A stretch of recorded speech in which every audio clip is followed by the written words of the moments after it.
UFC Fight Night, Rafael dos Anjos vs Vicente Luque just took place, and I'm going to be going through the entire card, starting off with the first prelim, ending with the main event, and just giving my reaction and breakdown of every single fight on the card, and overall as well, just talking about the card as a whole, rating it on a scale of 1 to 10, and then going through my picks at the end of the video, which I did very well on.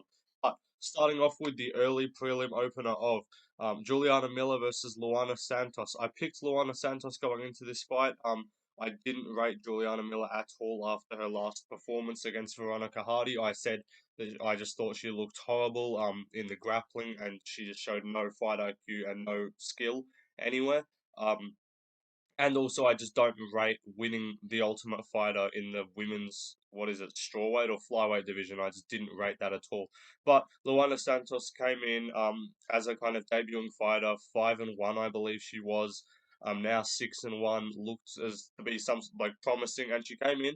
Juliana Miller looked decent at first. She was kind of pressuring her back, just trying to put the pace on her.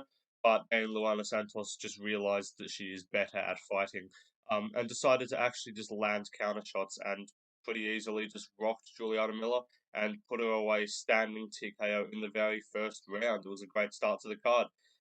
Moving on, Blackshear versus Johnson. I forget his first name. He was coming in on short notice. I picked Blackshear to win with confidence. In fact, I did have him as one of the 3 legs of the parlay over on Left Lane MMA on Instagram. Go check that out.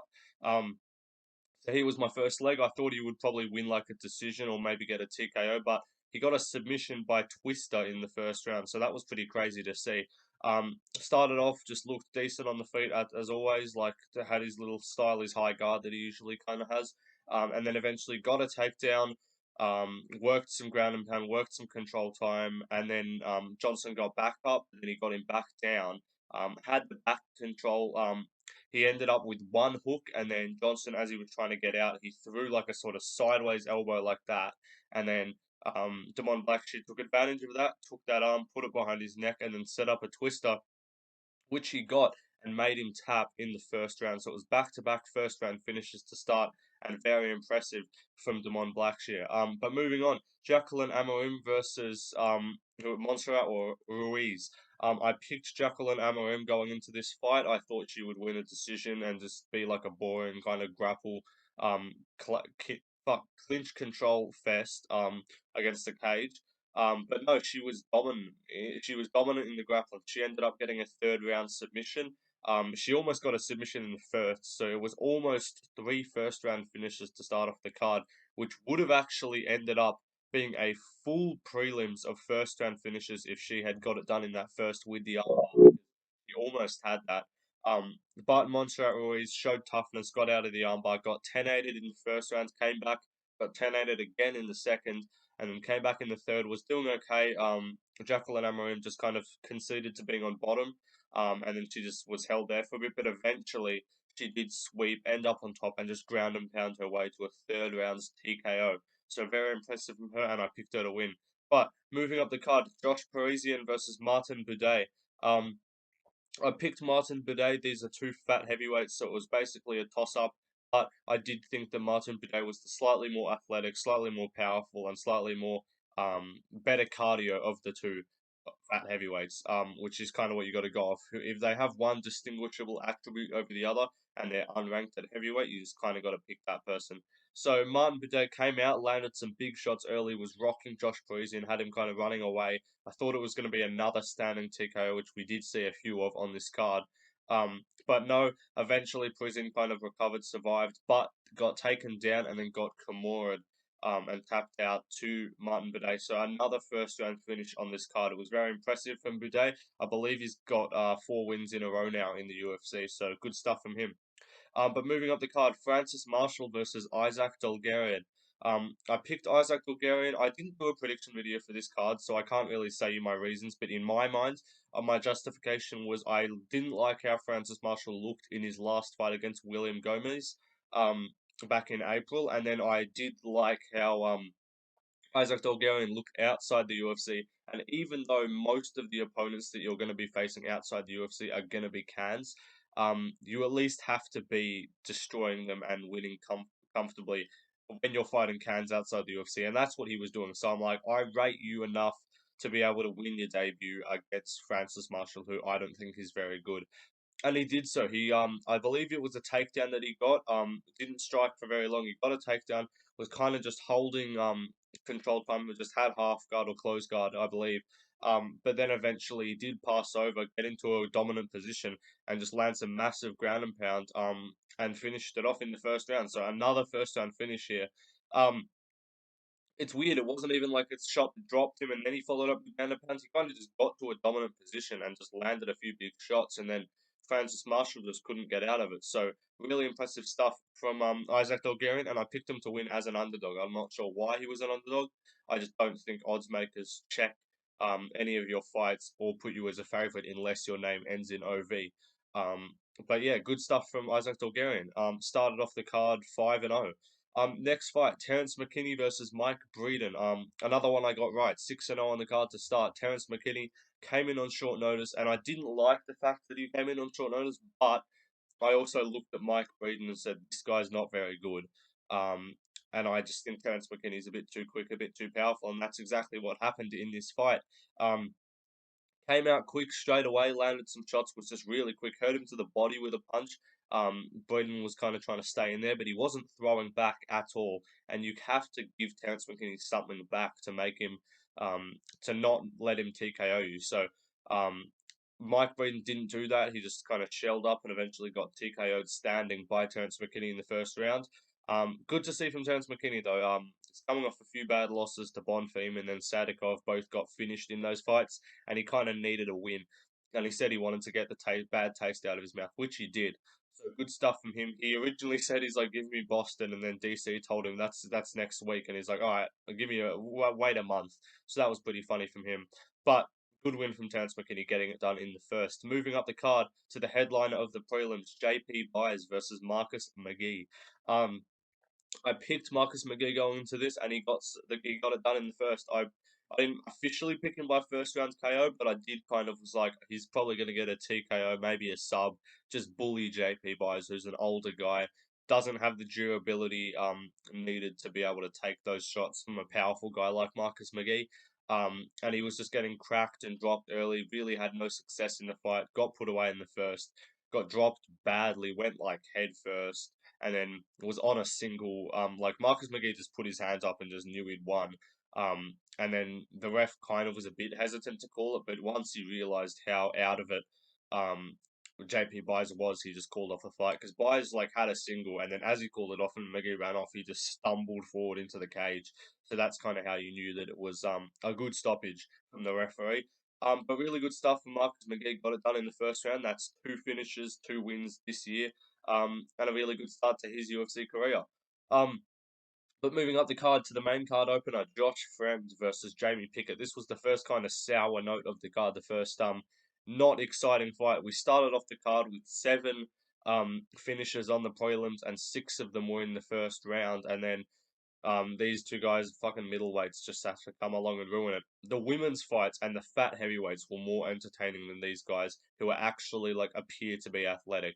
But that's not how it works. If you're a middleweight, you're guaranteed to just be boring as fuck, unless you're like Dricus Duplessis or Adesanya against anyone that doesn't stay at range and actually tries to attack him.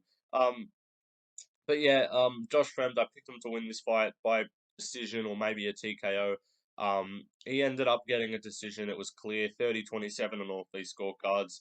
Nothing really happened. It was a lot of clinch control. He went for a guillotine, I do believe, at some point. Got a few takedowns, but ultimately not an impressive performance from Josh Fremd, and not one that I'm going to be looking at in his career and saying, "Oh, look how good he did against Jamie Pickett." Wasn't impressive. You should be finishing Jamie Pickett if you want to have any sort of impressiveness in the sport. Especially at middleweight, Jamie Pickett is like the bottom of the barrel, but couldn't get it done. Or couldn't get a finish. Still got the win, so impressive enough from him. Jamie Pickett's probably going to get cut, so unfortunate for him. The next fight, AJ Dobson versus Tafon Nchukwi. This is the first one I got wrong. I thought Tafon Nchukwi was gonna win. He missed weight, so I should have kind of reconsidered my pick after that. But ultimately, first first pick I got wrong, and one of 2 that I ended up getting wrong on the card. I thought Tafon Nchukwi would just be a little bit better, a bit more powerful. Um, and just more solid and just be able to take the shots better. But turns out, I don't know, he's got nothing really on the feet apart from just like outside leg kicks. That's all he was really landing. Dobson, I'll be real, wasn't doing that well either. He got a takedown and control time in the third because no one has any takedown defense or ability to get up at middleweight. Um, but got taken down in the third, lost that round clearly. First round, you probably give to Dobson. He ended up winning. He won 29-28 in all scorecards. Won the first round, lost the second. Tafon and Nchukwi just did a better job of landing the one strike that he can land on opponents. Like the only thing he can ever land is just outside leg kicks, and he landed enough outside leg kicks in the second to win that round. But still, first and third went to AJ Dobson pretty clearly. Not a robbery, not a decision I'm upset with. But anyway, got that one wrong, but it's middleweight, so who gives a fuck. Next fight, Polyana Viana versus Iasmin Lucindo. A women's fight, and somehow I got this one right too. I actually did really well on this card with the more unpredictable fights. The one of the two that I got wrong, I was more confident in than these like women's fights or the fat heavyweights. Um, but yeah, I picked Yasmin Lucindo to win. I thought she was just a better fighter prospect on the come up. I think she's 20 or 21 years of age. And I rated her performance in her debut earlier in the year. And then Viana I just thought was like good and quick, but not to the level and didn't have the grappling that I wanted to see from her. And that proved to be the deciding factor in the fight. Yasmin Lucindo, um, first round pretty competitive. I believe she did win on the scorecards that first round. But then second round, got the takedown, worked to half guard and ended up getting it was a head and arm choke which Polyana Viana tapped out to in the second round. So really impressive stuff from Yasmin Lucindo, but she got it done. Good stuff from her. Moving on up the card, we've got Khalil Rountree Jr. versus Chris Daukaus. This one, fucking hell, Chris Daukaus, you fat sack of shit. Somehow found a way to cut down the biggest gap in weight class and still look shit and like a bag of milk. Actually, to be fair to him though, he did look pretty good early against Khalil Rountree. He was landing some good shots, landing the 1-2s, looked decent at range. And I was like, what the fuck? How is Dorcas looking good? He's a fat sack of shit. But eventually, Roundtree found his kind of range, found the shots, and Chris Dorcas has no chin. That's kind of where it goes wrong for him. He's got no reaction time and no durability. He actually has a bit of speed, and he was quicker than Khalil Roundtree, but he just can't take a shot, and you need to be able to take a shot in the heavier weight classes. We need to be able to take a shot in fighting. That's half the point of fighting, is like you're gonna get hit. Unless you're a grappler and you just get takedowns immediately. If you're gonna fight your fights on the feet, you need to be able to take a heavy shot. Not saying you're gonna have to have like a Mark Hunt chin, like there's people that don't, but you need to have at least defense, or if you don't have good defense, you need to be able to tank a shot like Tony Ferguson did in his prime. But Chris Daukaus has a shit chin. Not much defense either, and Khalil Rountree got it done. BLM, he said to the motherfuckers, like just got him out of there in the first round. I picked him to win by first round KO, and he was the second leg of the parlay again. Left Lane MMA on Instagram. Go check it out. I'm giving you guys free betting advice. As a fucking 16-year-old. So yeah, I can't fucking bet, so you guys can make money for me. But good stuff from Khalil Rountree. Picked him to win, got it done easy. He's like didn't look amazing, obviously, but still looked good enough. So I'll pass. He can fight like a fucking who can he fight next? Maybe like a Carlos Olberg if he beats Darwin Jung in Sydney or something like that. Or if he fights up, maybe fight like Volkan Ozdemir once he beats the guy that he's fighting in Paris in a few weeks.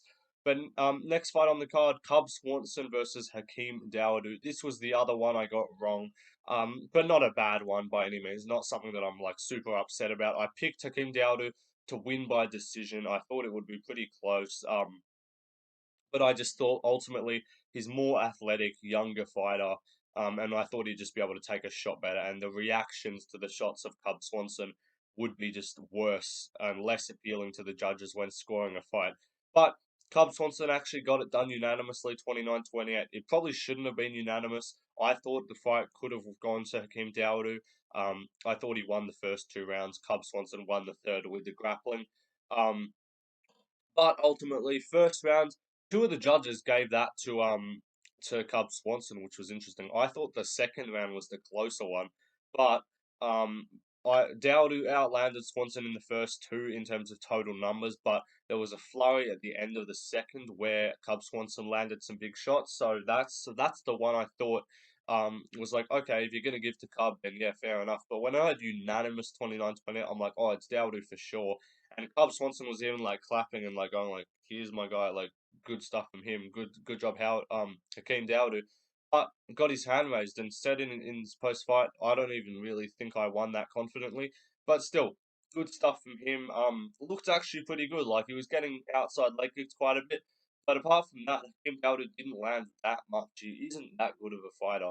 Um, like respect to Cub Swanson, he's a legend, but you should be putting guys like that away. Like you should be putting older 40-year-olds, guys that have gone through wars. You should be putting them away if you're anything in the sport. But Dowdu's got athleticism, and that's about it.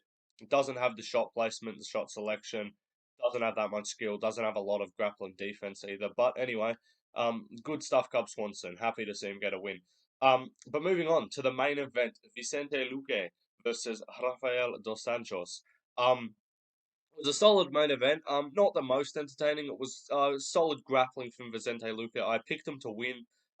Didn't have an official call on verdict. I picked him to get a finish, but I was kind of thinking I could see him going distance here. But he did well. Won the fight. 3 rounds to two, 4 rounds to one on one scorecard on the judge. I scored at 4-1 with the fifth. With the fifth for RDA on verdict. So I scored the first four for Luque. I thought second and fourth were clear Luque. First and third were closer, but still I thought pretty clear Luque. And then the fifth you go RDA probably. Um, but impressive stuff from Luque. He used the grappling, did what he needed to. I don't want to hear people saying this isn't impressive or like this was shit. Like this is not wet blanketing. Like he was working for positions. He was shooting takedowns. He was doing well. Um, so yeah, I think this is good enough for him. Like he was coming off a fucking brain hemorrhage. Like leave the guy alone. He needs to just take a fight, get his confidence back. Even on the feet early, he looked hesitant and he didn't look like he was moving as well or didn't look as confident. But as it went on and as he started to get his takedowns and get the just hold the clinch and stuff, he eventually had more confidence and looked a bit better on the feet, landed some good body kicks, some good straight punches. So yeah, it was impressive. RDA again at his old age, still looking really good and still competing with the top guys. He can probably be ranked at welterweight. Like RDA would beat like a Neil Magny, beat a Sean Brady, beat a Michael Chiesa. Actually, maybe not Sean Brady, but he'd beat a Chiesa, he'd beat a Magny. So and he'd probably beat a fucking Stephen Thompson, to be honest, by grappling. Um, just stylistically. But solid, really solid performance from Luque. He worked a good pace. He fought for 5 rounds at a solid pace after taking a year layoff. Again, after a fucking brain hemorrhage, like you guys gotta fucking remember that. He suffered so much damage in that Jeff Neal fight. So he came back here, looked solid, looked good, showed the grappling, worked to the takedowns, held up a good pace as well against defense. Like working his way back up from RDA's takedowns as well. Getting a few submission attempts, almost had a standing head and arm choke at one point as well, and just did enough what he needed to do to win. Just did enough, did enough to win. And just worked his way like fought 5 rounds, won 4 rounds to one against RDA, who was relatively competitive with Rafael Fiziev. So I think it's a very impressive performance from Vicente Luque, and I'm happy for him. Um, and he cashed the third leg of the parlay over at Left Lane MMA again. Making use fucking money if you listen to me. I think I had 3 legs at plus 354, $20 paying like 90 or something like that. So very happy about that. But anyway, that's the card done, you guys. It was a really solid card overall. I think it did slow down after the prelims. The prelims were great. I would have had it as like a 9 out of 10 after the prelims, but then the two middleweight fights. The women's fight wasn't great until the finish, but it was okay. Rountree KO was great. Swanson Dowdy was solid, and then the main event was okay. But definitely the prelims were the highlight of it. McKinney's KO, McGhee's KO. Um, Blackshear got the twister. Rountree's KO. So like quite a few highlights on the card. I think there was 8 finishes, I believe, or nine. 9 finishes on the card out of 13 fights is really solid. But yeah, that's the card. I went 11 out of 13 on picks, so pretty happy with that. But see you guys. Peace.